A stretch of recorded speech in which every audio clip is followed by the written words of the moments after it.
কল্যাণ পরিদর্শিকা, বাংলাদেশ পরিবার পরিকল্পনা অ্যাসোসিয়েশন সহসভাপতি।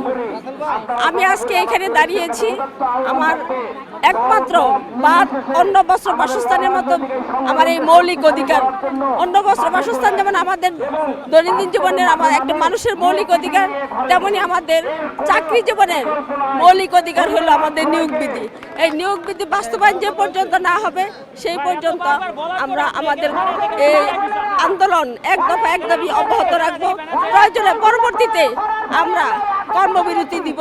আমাদের যা যা করণীয় তাই আমরা করে নেব। তাও আমরা এখন থেকে আর বসে থাকবো না, কারণ অনেক অত্যাচার, অনেক নির্যাতন, অনেক বৈষম্যের শিকার হয়েছি।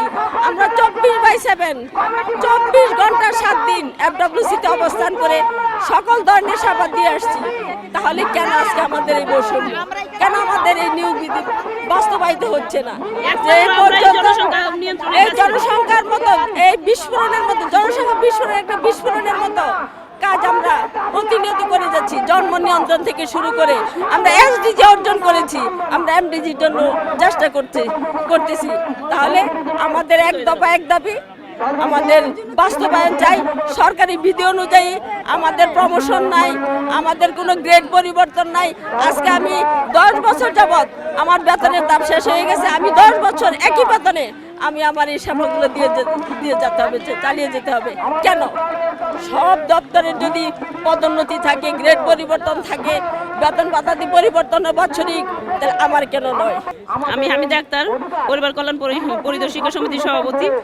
আমি আমার আজকের এই অবস্থানের প্রেক্ষিতে আমার সাধারণ সম্পাদক সভাপতি বলে গেছেন, বিস্তারিত বলছেন। এখন আমি যেটা বলতেছিলাম যে আমাদের এই নিয়োগ বিধি আমাদের অধিকার, এবং এইখান থেকে বঞ্চিত হওয়ার কারণে, বিভিন্ন সুবিধা থেকে বঞ্চিত হওয়ার কারণে আমরা নিয়োগ বিধি সংশোধনী করে এবং এটা গেজেট আকারে প্রকাশ অতি শীঘ্রই অধিদপ্তর নিয়োগ বিধি সংশোধন করে গেজেট আকারে প্রকাশ করবে, এটাই আমার চাওয়া। নিয়োগ বিধি একটা প্রাণের দাবি, একটা সরকারি কর্মচারীদের জন্য একটা অবশ্যই প্রাণের দাবি, কিন্তু আমাদের দীর্ঘদিন ধরে বঞ্চিত করা হচ্ছে। আমরা মানে দেশের 1 নম্বর সমস্যা নিয়ে, 1 নম্বর জাতীয় সমস্যা নিয়ে কাজ করছি, জনসংখ্যা নিয়ন্ত্রণ নিয়ে কাজ করছি, এবং আমরা সম্পূর্ণ জনসংখ্যা নিয়ন্ত্রণ করতে সক্ষম হয়েছি, কিন্তু আমাদের প্রাণের দাবিটা আজও আমাদের বাস্তবায়ন করা হয়নি, আমাদের বঞ্চিত করা হচ্ছে। এই জন্য আমরা সবাই একতাবদ্ধ হয়েছি। আমরা অনতিবিলম্বে আমাদের প্রাণের দাবি আমরা চাই, বাস্তবায়ন চাই।